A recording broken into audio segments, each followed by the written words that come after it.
नमस्कार, मैं विकास सिंह और आप देख रहे हैं एक न्यूज़ 24। कल से ही कयासों का दौर जारी है कि शिक्षा विभाग के अपर मुख्य सचिव के पाठक ने रिजाइन दे दिया है। जी हां, जिसके बाद के पाठक को आने से जिन लोग नाराज चल रहे थे उन लोगों में खुशी का माहौल है।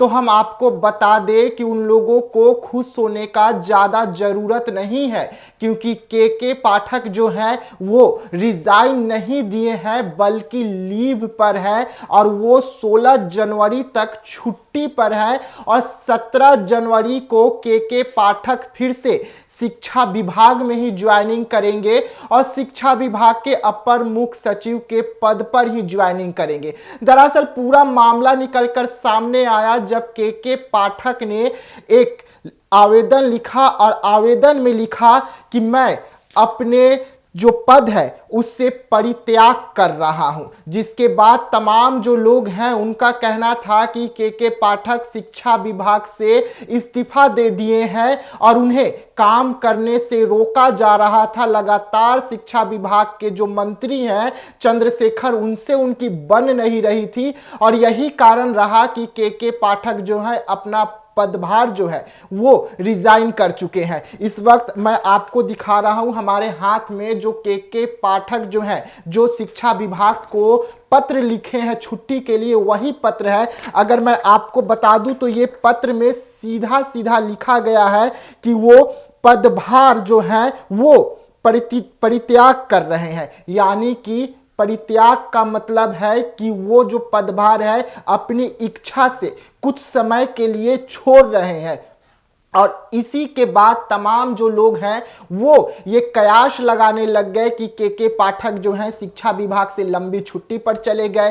के पाठक का अब शिक्षा विभाग में दोबारा वापसी नहीं हो पाएगी। तो मैं आपको बता दूं कि परित्याग के पाठक इसलिए किए हुए हैं क्योंकि वो एक बड़े पद पर हैं। अगर बड़े पद पर कोई व्यक्ति रहते हुए छुट्टी पर जाता है तो उसे परित्याग करना पड़ता है अपने पद का, और यही कारण है कि के पाठक साहब जो हैं वो परित्याग किए हैं। और के पाठक साहब का परित्याग करने का ये कारण रहा कि जितने दिन वो छुट्टी पर है उनका पदभार कोई और व्यक्ति संभाले। अगर वो अपने पद से परित्याग नहीं करते हैं तो उनका पदभार जो है, जो उनकी कुर्सी है वो खाली रहेगी इसी तरीके से और काम रुका हुआ रहेगा, जिसके कारण के पाठक साहब परित्याग करके लंबे छुट्टी पर गए, यानी कि 16 जनवरी तक छुट्टी पर गए हुए हैं। जिसके बाद के पाठक के जगह पर बैद्यनाथ यादव को चार्ज संभालने के लिए नियुक्त किया गया है।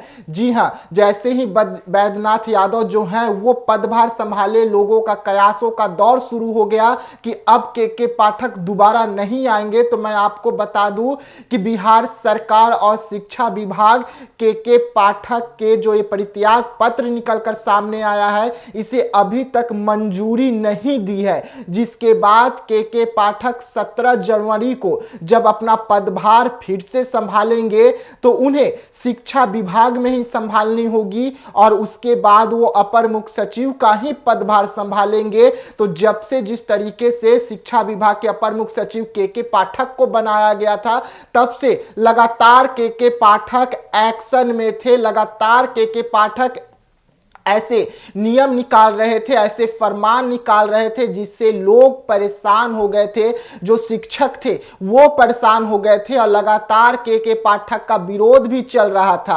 और जैसे ही ये पत्र सामने आता है विरोधियों में खुशी की लहर दौड़ जाती है कि के पाठक जो हैं वो रिजाइन दे चुके हैं और वो अब शिक्षा विभाग में नहीं आएंगे, शिक्षा विभाग से लंबी दूरी बना लिए हैं।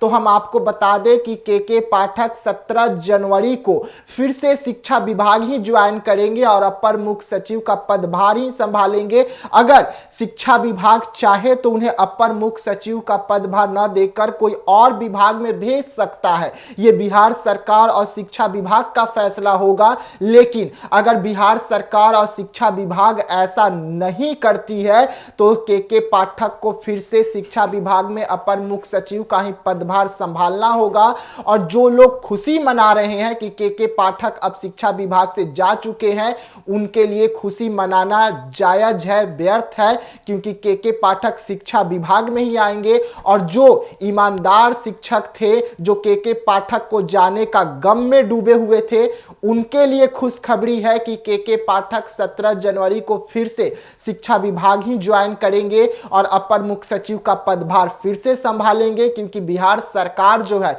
अभी तक इस पर कोई एक्शन नहीं लिया है। अब बिहार सरकार को देखना है कि के पाठक जब छुट्टी से वापस आते हैं तो के पाठक को कौन सा पदभार दिया जाता है, और अगर बिहार सरकार कोई चेंजेस नहीं करती है तो के पाठक एक बार फिर से शिक्षा विभाग के अपर मुख्य सचिव पद पर ही विराजमान होंगे और शिक्षा विभाग का जो भागदौड़ है वो अपने हाथों में लिए हुए रहेंगे और फिर से शिक्षा विभाग में तहलका मचाने के लिए 17 जनवरी से के पाठक पदभार संभाल सकते हैं। और अगर के पाठक पदभार 17 जनवरी से नहीं संभालते हैं तो वो अपनी छुट्टी की जो अवधि है वो फिर से बढ़ाएंगे, फिर से एक ऐसा ही आवेदन भेजेंगे और जिसके बाद कयासों का दौर शुरू होगा। तो हम आपको बता दें कि ऐसा कुछ भी नहीं होने जा रहा है। के पाठक शिक्षा विभाग में बने हुए रहेंगे और 17 जनवरी से अपना पदभार फिर से संभालते हुए आपको बिहार में नजर आ जाएंगे। तो ऐसे तमाम खबरों के लिए बने रहिएगा एक न्यूज़ 24 के साथ। हमें दीजिएगा इजाजत। धन्यवाद।